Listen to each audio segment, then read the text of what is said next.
If you're here, you probably started a YouTube channel and realized that your views are ridiculously low.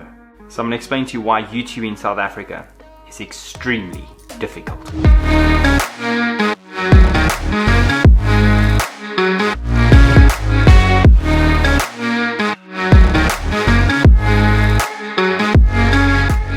Welcome back to the channel. If you're new here, please consider subscribing. We do a lot of YouTube videos, as well as talk to people about YouTube content creation, photography, videography, pretty much everything YouTube and creation based. So getting into these topics, what I'm going to tell you will differ a little bit from certain genres of YouTube, but the majority of this applies as a whole. Number one, social behavior and its habits. In South Africa, most internet connected people sit on Facebook, Instagram, and more recently, TikTok. Now I know a lot of people do sit on YouTube, and the YouTube era is slowly coming, but a lot of people watch content creators from overseas, as there's barely any local content. When we do find local content, the content that we find is of such a low quality that in comparison to the content we're used to watching, it's not really worth it for us to consume as a viewer. So we end up going back to supporting overseas creators and going back into our usual behavior, which is Facebook, Instagram,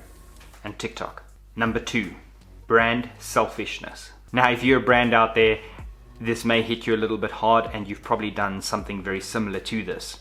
And if you are a creator out there or anyone on YouTube, you can seriously relate. This is probably one of the biggest problems with YouTube in South Africa. Brands overseas support creators, and a lot of YouTube videos are somewhat supported in one way or the other, and this is how creators overseas blow up to the size that they are. Most brands, with a mere 2 or 3 exceptions in South Africa, purely do not support YouTube. They feel that influencers on Instagram is where they should be throwing their money. Now listen to this. I have filmed stores, events, random projects, purely for my YouTube and creator learning and experience that I wanted to get on the platform. Once fully filmed, edited, I have sent these YouTube links to the respective brands to share on their social platforms, as I understand content in South Africa is very difficult for brands to come by. Pretty much just giving them free content to post. And guess what? Not a share. Nothing. You get a bit of acknowledgement that it was done, but these brands come back to you and ask you to cut a copy for them for their social media. No payment, nothing at all. Now, writing off all that time and effort is purely so it can come back to you for your YouTube channel, your brand that you're starting. Now, when you reply to these brands and you explain to them what I've just explained to you, they turn around and don't share the link at all. Yeah, they cut off their nose to spite their face.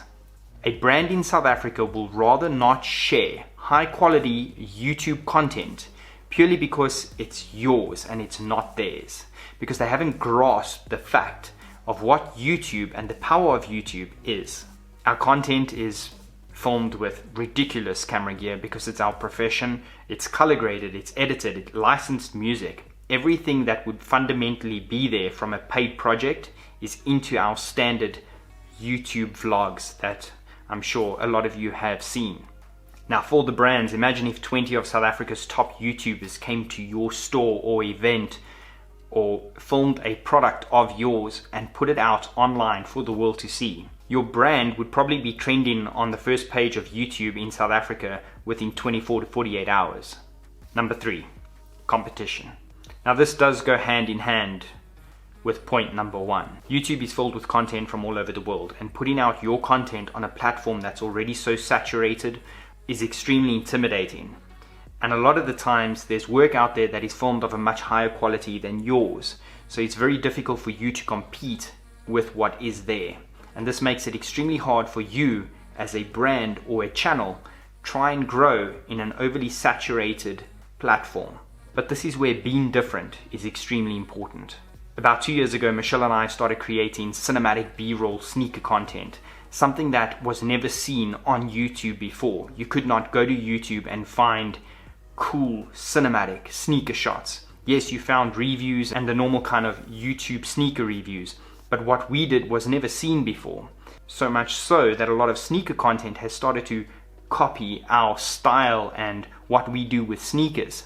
Now, that's not really a bad thing, it's actually a good thing. It means that we're making an impact. an impact in such a saturated market that we're starting to stand out and look a little bit different. And that is one of the only ways you can grow on YouTube. Now, to make sense of all of this and how to change it, YouTube was never an easy platform to grow on. No one ever said that becoming a YouTuber or creating content on this platform was easy. But slowly more and more people in South Africa are starting to upload YouTube videos, and you can actually type South African YouTubers on YouTube and you'll start finding a lot of content posted daily, and you can start following local creators. As time goes on, more brands will see this, more brands will jump on the trend and slowly become less selfish, if you will, and start to sponsor or collaborate with these creators. To be honest, we get 95% brand support from overseas, not local companies. So there you have it. If you are wanting to grow a YouTube channel in South Africa, that is why it is so difficult.